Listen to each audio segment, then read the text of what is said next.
I've got more camp whispers and intel to get to you. I'm only halfway done here so far with whispers and intel. Let's get back to some scrimmage intel. We got to talk about Texas. It finally happened.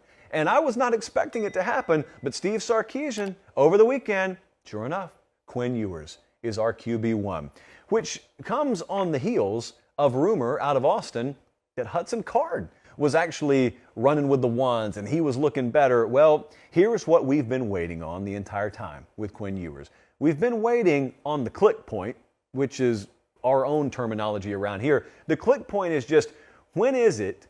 Maybe it's in camp, maybe it's week 5 of the season where you as a staff are watching and you're saying, all right, we always knew he was more talented. We always knew he's the long-term plan here. We always knew that, but when's he going to take the job?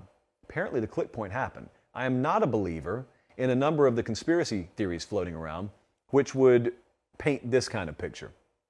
Sark leaving the athletic complex, dark Friday night, grabbed by the shirt by a number of boosters, pushed up against a wall and told in no uncertain terms, it's Ewers or it's your tires, buddy.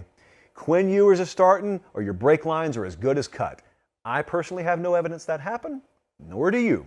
I think that, in reality, Quinn Ewers has been named the starting quarterback for Texas because, drumroll please, he gives them the best chance to win football games. I know it's boring. I know it doesn't make for a great Netflix series, but that is what I believe has happened here.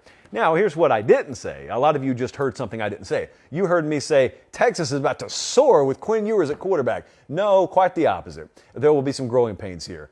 That's the nature of having a first-time starter at quarterback behind what could be a shaky offensive line. That's just the way it is. Bruce Hornsby, we got to deal with it.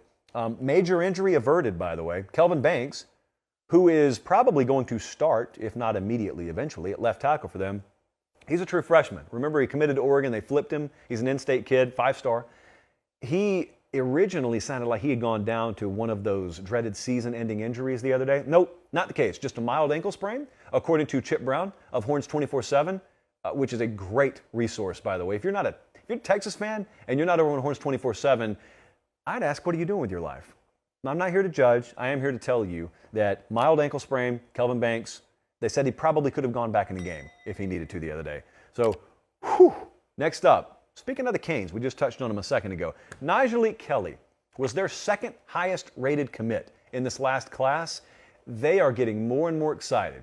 By they, I really mean the fan base. The staff is probably trying to temper expectations because he just got there 10 minutes ago. Nigel Kelly is going to be really good. It's one of those when, not if sort of things.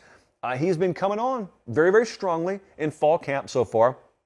And I think that it's making an impression on a lot of folks down there. They've had scrimmages. They just had one. And while wide receiver drops continue to plague them offensively, you are seeing the makings of a pretty formidable defensive front. I keep running this by you guys. Everyone's talking about Tyler Van Dyke with good reason.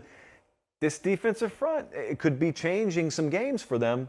It could be putting them in position. It could give Miami a lot of those +2 turnover type Saturdays, and all of a sudden, you don't have to light the world on fire offensively. Now, eventually you want to be able to, but you know there could be some 23-16 slobber knockers. When's the last time we said that in Coral Gables? That they come out the beneficiary of, or on the right side of, because defense gave them an opportunity. Probably a couple of more opportunities than they thought they were going to have on a given Saturday. Keep an eye on Nigel Kelly. He's going to play for them eventually this year. Penn State needed something. Going into this spring and going into this summer, they needed something. You know what it was? They needed their transfer portal guys to hit. They got one named Mitchell Tinsley, who is a wide receiver out of Western Kentucky. Jahan Dotson, who'd you lose? Him. Who'd you gain? Mitchell Tinsley. Always follow up who you lost with who did you gain, because that's the one you're going to see on the field this year. They're not just going to make him play with 10 because Jahan Dotson's gone. So Mitchell Tinsley there, you pair him with Parker Washington. Sean Clifford, as veteran, with a capital V, as veteran could be a pretty good, sneaky good passing attack there. Chop Robinson, we're going to choose to use his nickname instead of the name his mama gave him. Chop Robinson is an edge player who also looking very good for them in fall camp. Hunter Norzad is like a Swiss Army knife of an offensive lineman from Cornell. It's in the Ivy League. Ever heard of it? All three of those guys are going to be contributors for them, if not outright starters for them. That's a good thing. It's because you got to trust your evals.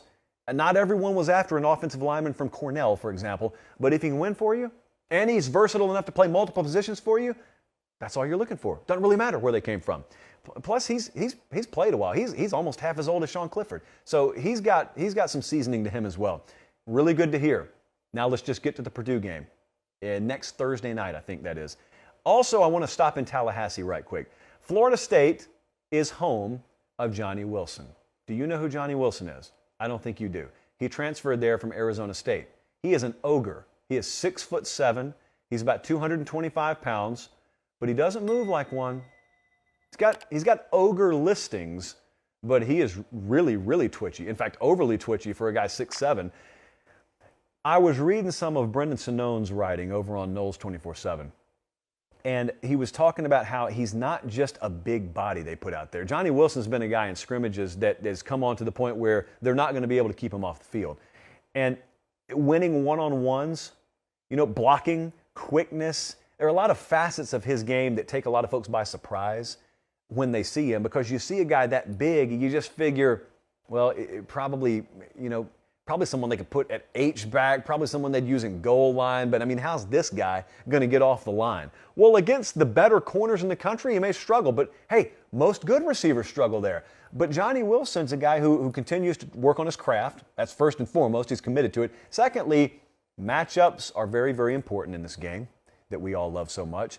And if Johnny Wilson is 6'7", and can all of a sudden turn 50-50s into 70-30s for you down in the red zone, I don't care if he serves no other purpose on the team. If Florida State, which was woeful through the air last year, if Florida State all of a sudden found themselves a matchup advantage or two, they got some size at receiver in that room overall. If they found that, this is not a team that's loaded to the gills with 5 stars left and right. They've got to flex where they can flex, and Johnny Wilson may give them an opportunity to flex.